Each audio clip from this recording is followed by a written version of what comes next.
dal leen ak jàmm ci seen cours An-Nawa TV incha allah tey ci seen juróom-benneel cours bi dañuy fas yéene wax wala juróom-benneel cours bi day nekk cours bi nga xam ne moom mooy mujj ci théorie yi pour ñu jéem a jublu ci li nga xam ne moom mooy pratique yi booy bind HTML wala booy bind code HTML ak CSS di nga soxla ay mbir yoo xamante ne forcément nga am ko mbir yooyu noonu li ci gën a am solo moom mooy éditeur de texte donc éditeur de texte tey ci lañ bëgg a wax ci suñu leçon bu tey bi donc éditeur de texte moom mooy benn ab logiciel la boo xamante ne da nga fay bindee li nga xam ne moom mooy code pour mën ko exécuter pour navigateur bi mën koo gis donc éditeur de texte yi bëri na trop du xaaj du jeex am nañ fii nii éditeur de texte bu tudd Notepad++. te nga xam ne moom gratuit la moom 100% gratuit la dama leen koy conseil bu fekkente ne bëgg ngeen éditer texte ñaareel ba tamit am neen Sublime Text du gratuit mais am na li ci ëpp solo daal moom gratuit la quoi donc am neen Sublime Text am nañ tamit aussi Komodo am nañ tamit yeneen yi éditeur de texte yu dul xaaj dul jeex si suñu leçon bii nii incha allah dinañ faral di utiliser Sublime Text incha allah pour mën a exécuter suñu code donte ne gisoon naa ma bañ a utiliser benn éditeur de texte boo xamante ne dama ko téléchargé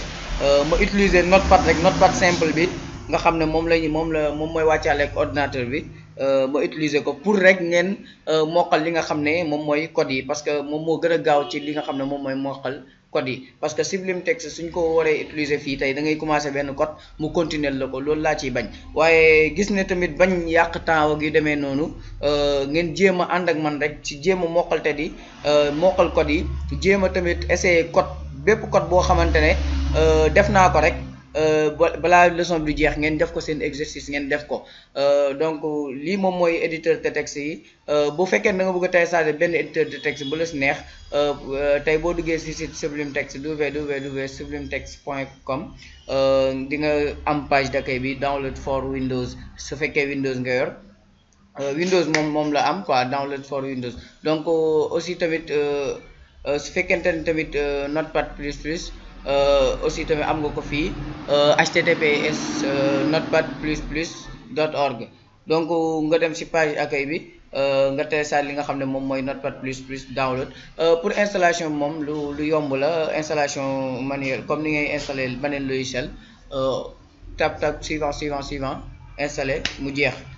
loolu moom mooy li nga xam ne moom moo gënoon nekk li ñu gënoon yitteel ci li nga xam ne moom mooy code yi bu fekkee ne tamit da ngaa bañ ma lay bàyyiloo xel bu fekkee da ngaa bañ ñuy def code ngay bañ a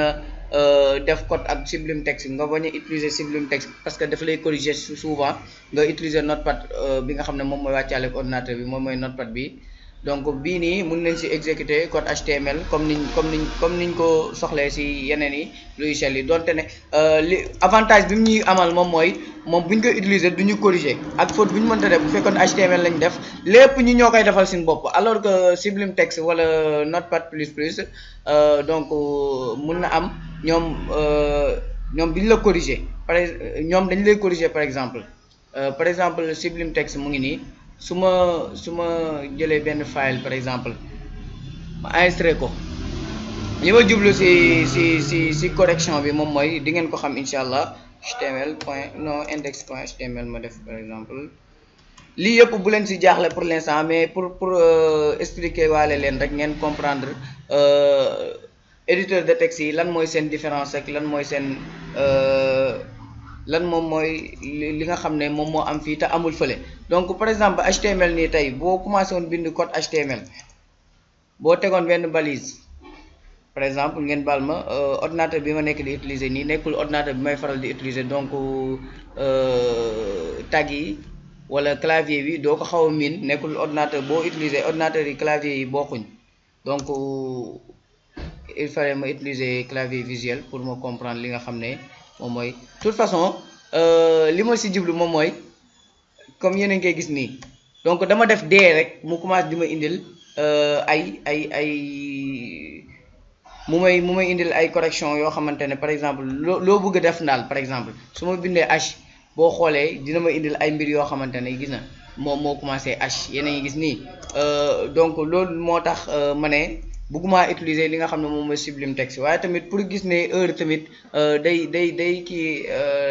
dinañ am trop temps pour liggéey Sublime Text pour bañ a guddal vidéo yi moo tax tamit ma choisir ko waaye yow tam bu la neexee mën nga choisir Notepad donc comme ni nga gisee def naa H mu indil ma tag yi nga xam ne ñoo commencé H yëpp HTML head par exemple su ma bësee digg bi rek di nga gis indil na ma tag HTML yëpp ma bës sama title bës sama lépp donc lii moom mooy Sublime Text daf lay corriger chaque fois alors que bii nii bu doon bii nii Notepad bii nii